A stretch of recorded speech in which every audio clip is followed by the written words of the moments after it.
భారతీయుల్లో especially మన ఇండియన్స్‌లో ఎందుకు అంత డయాబెటిస్ ఉంటుంది? ఎందుకు మన వాళ్ళు అలా చక్కగా గుండ్రంగా ఉంటారు?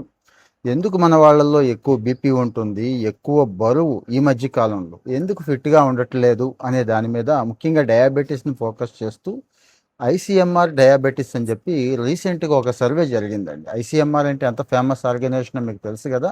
అంటే ఏ మంచి రిపోర్ట్స్ ఉన్నా మనం షేర్ చేసుకుంటున్నాం కదండి. ఇక్కడ చాలా చాలా భయంకరమైన వాస్తవాలు అంటే మీలో చాలామందికి ఇబ్బందిగా ఉంటాయి, ఒప్పుకోరు ఒక పట్టాన.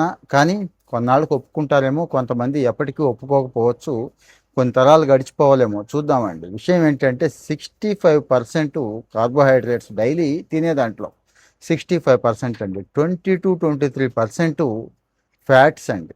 సరే, కార్బోహైడ్రేట్స్ ఫ్యాట్స్ మంచివే కదా, ఎందుకు దీన్ని మీరు ఎంతగా కామెంట్ చేస్తున్నారు అంటారేమో. ప్రోటీన్స్ ఒక 12% తీసుకుంటున్నారని.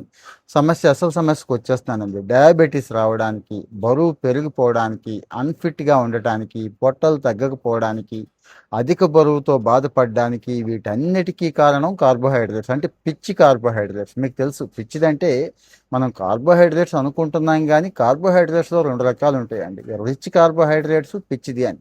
అంటే మనం తీసుకునే తెల్లగా పాలిష్ పట్టించేసిన అన్నం, లేకపోతే మంచి పాలిష్డ్ ఏదో చపాతీ సూపర్ అనుకుంటున్నాం, కానీ ఇలాంటివి చాలా ప్రమాదం అవుతున్నాయి. ఇంకా మిగిలినవి బిర్యానీల దగ్గర నుంచి రైస్ రిలేటెడ్, గోధుమ పిండి రిలేటెడ్ మీకు తెలిసిందే.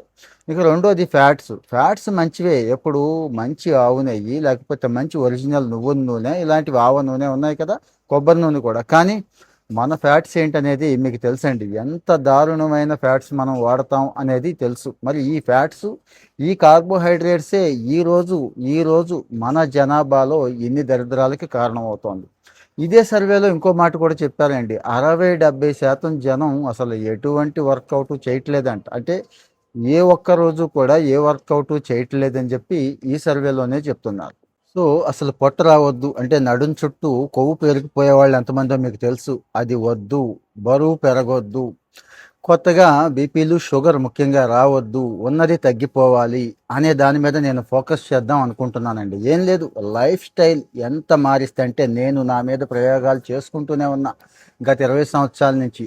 సో మన లైఫ్ స్టైల్లో మనం చేస్తున్న తప్పులేంటి అనేది వన్ బై వన్ చెప్తూనే ఉంటానండి. ఇందులో ఏ స్వార్థం లేదు, ఏ ప్రమోషను అస్సలు లేదు. అది నాకు ఒక రకమైన తృప్తినిస్తుందండి. షేర్ చేస్తే మీకు కూడా తృప్తినిస్తుంది. కామెంట్లో మీ ఒపీనియన్ చెప్పండి దయచేసి. చాలామంది షేర్ చేస్తున్నారు, కొన్ని లక్షల మంది చూస్తున్నారు. వాళ్ళందరికీ సలాం.